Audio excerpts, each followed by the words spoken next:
And when I speak to that, it can sound like it's, airy-fairy high level, but it's really about how do you show up and add value. What's your mission? What do you want to create in the world? So for example, with you, with social media and all the amazing work you do, you are committed to showing people how to engage with one another at a high level and an intimate level, creating engagement that will bring about results for both parties, creating that win-win, and you do that through the social media platform. Mm-hmm. So when you go out and you're meeting new people, you're listening and you're asking questions to find out how is their level of engagement. What are they up to? And also, without being so targeted in that conversation and really just finding out about the person, the way that you're going to be able to be the one for them will show up. But you got to be very clear on how you show up and how you're the one. Very, very clear, just a very clear description of what you need to be doing. Because, again, think of how when we go networking, we always say we need to be very intentional when we're going networking, and to be intentionally have to be clear in that intention. Mm-hmm. And it also goes to a lot of times people aren't clear on what their pricing or their packages are, or they customize everything. When you know exactly how you help someone, and that's both in the way, the manner in which you deliver your services, and then also how they're packaged, mm-hmm. it makes it easier to always take the next step and actually serve people. So when I'm working with clients, we focus on what are your services, what are your programs or products that you offer, and what's the pricing for them. It's always the first place to start out. Because let's say you meet somebody at a networking event and you get on a conversation about them having a need in social media. I'm going to go there again. And you're in that conversation in that moment, and they say, I would love to have a stronger impact and presence. How do we get started?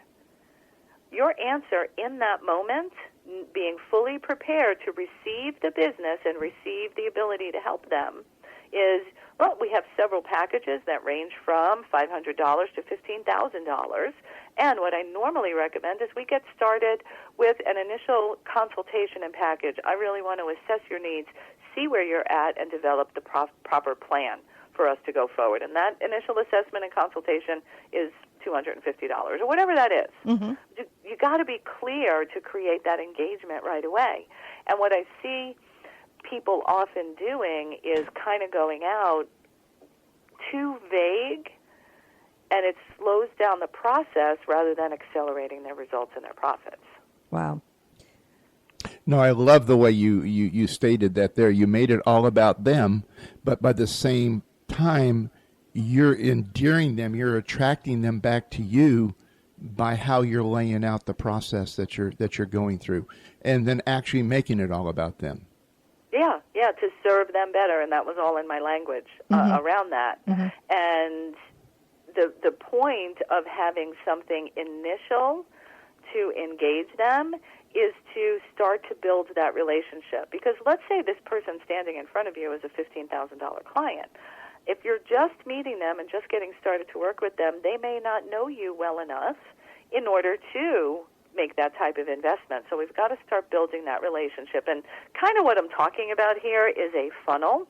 And the purpose of a funnel is to develop the relationship. The more people know you, like you, and trust you, as our friend Bob says, mm-hmm. the more they would continue to invest in you because you're investing in them with value.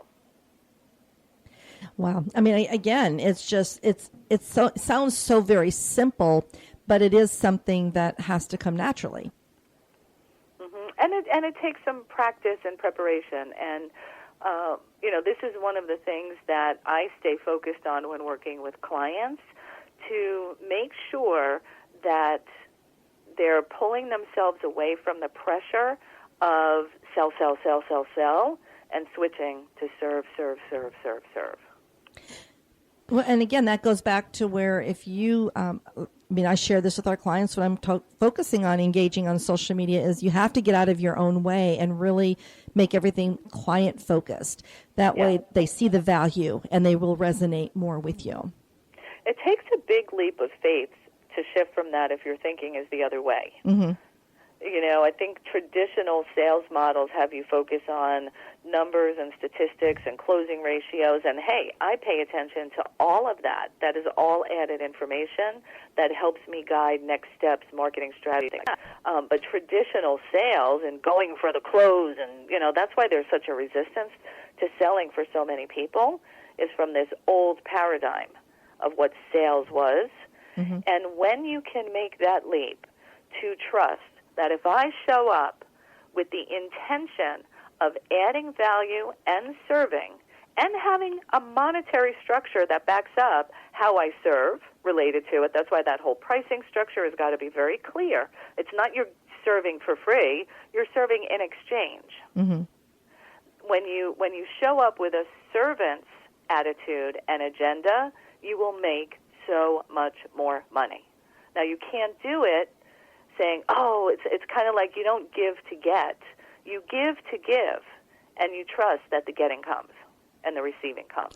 And that's just having faith in the system, the faith in yourself, and realizing that all the mistakes that you made to get to that point are now gone because they serve their purpose by educating you. Love it. Yeah, mistakes. Let's talk about that. No. I made bunches of those.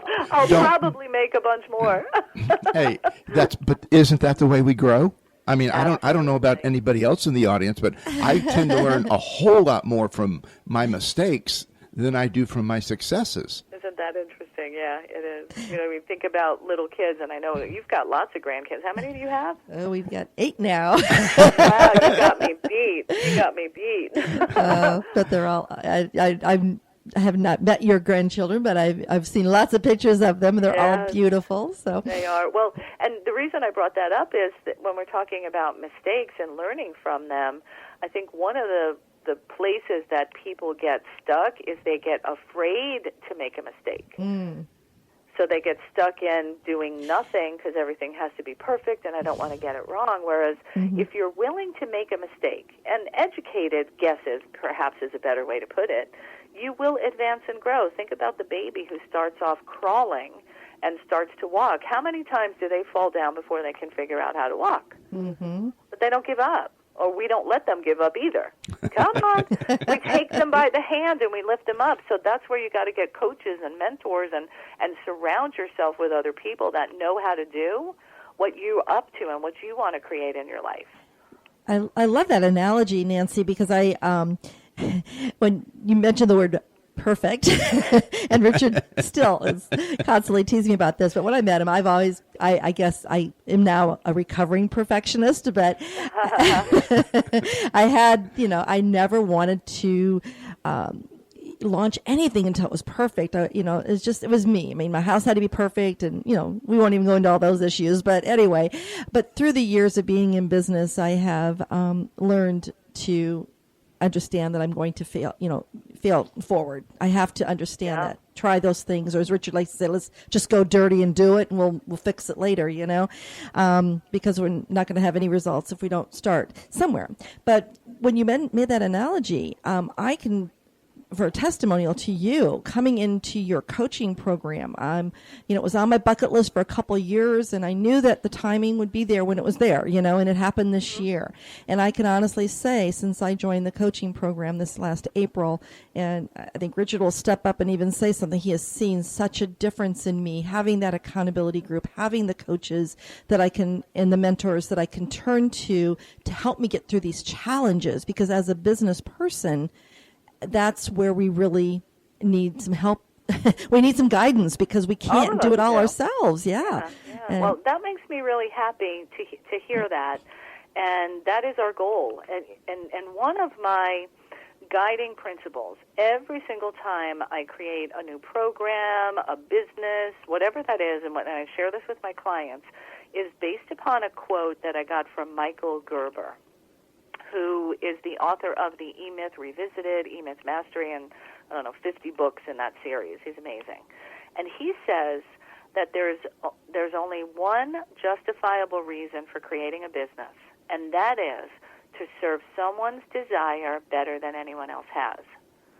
Love it. So when we created Women's Prosperity Network, when we developed and created the coaching program, when you show up now and want to serve people in social media, sure, there's tons of people that do this other stuff, but the prevailing question should always be, am I serving people to the best of my ability, to the best of my team's ability, and better than anyone else does?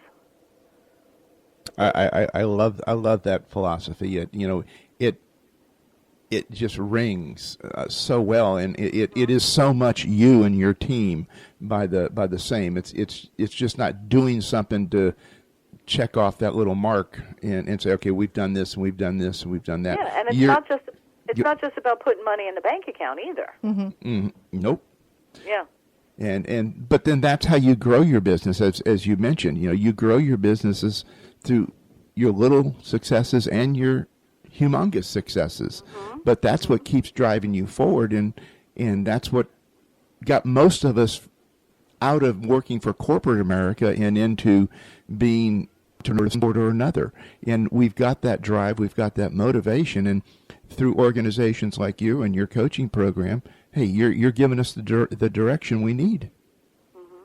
And so thank you for all of that. And the other thing that I'll share, and I'm assuming you may have some other coaches in your audience or people who are providing services, one of the responsibilities we have, and I know you do this, one of the responsibilities we have to our clients, both the existing ones and the ones that are coming on board, is I've got to be at the top of my game, continuously educating myself, nourishing myself, growing as a leader, increasing my capacity to be of service. And that's a responsibility. It's not a choice. If you really want to succeed in business, you've got to continuously be improving your skills and your expertise. And you guys must go through this even more so with the fast changes that take place in social media. Every day it seems like we wake up in a new world. Do you want to Something's changed somewhere. Let's go find it. Yeah, that's wild. You want how many programs I'm enrolled in right now online, learning and getting more certifications. It's continuous because it does change constantly. But, in business today has changed just since we started it. I mean, we've been in business since 98, but since 2010 is when we've really been focusing more on the social media and marketing strategies. And we have to, like you named, you spot on when you said we have to be on the top of our game, or we aren't able to serve those that definitely need us. Now, the one thing I want to qualify here is there's two levels that we're really talking about, two foundational principles. The basic business principles of how to structure a business, taking a vision, creating your products, getting out there and serving it. The business structure and the business principles are timeless. The techniques of how you administer some of those things will change. So how do you structure your business? How do you identify what your clients' needs are? How do you deliver those services to them? What's your pricing structure? All of those processes, that foundation, is standard, as well as the core philosophy underneath is the one philosophy, treating each and every person as the one that they really are. Honoring and respecting other human beings, regardless of differences of opinion, regardless of where they're coming from. It's about finding value and adding value wherever you can. And knowing what the actual one philosophy is, being the one who treats every person they meet as the one and really forming that habit. I have found that, when I smile at someone, just even standing in a line at the grocery store, I see them smile back if they were frowning or whatever. It's a feel good.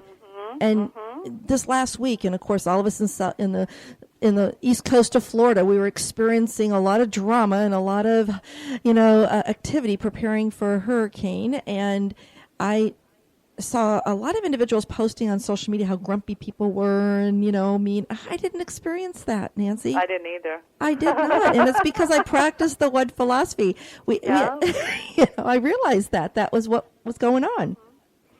If I could, I'd like to transition us into a really important teaching point on business and getting customers. Okay. Go for it. And Yeah, and it also it ties into what we've been discussing before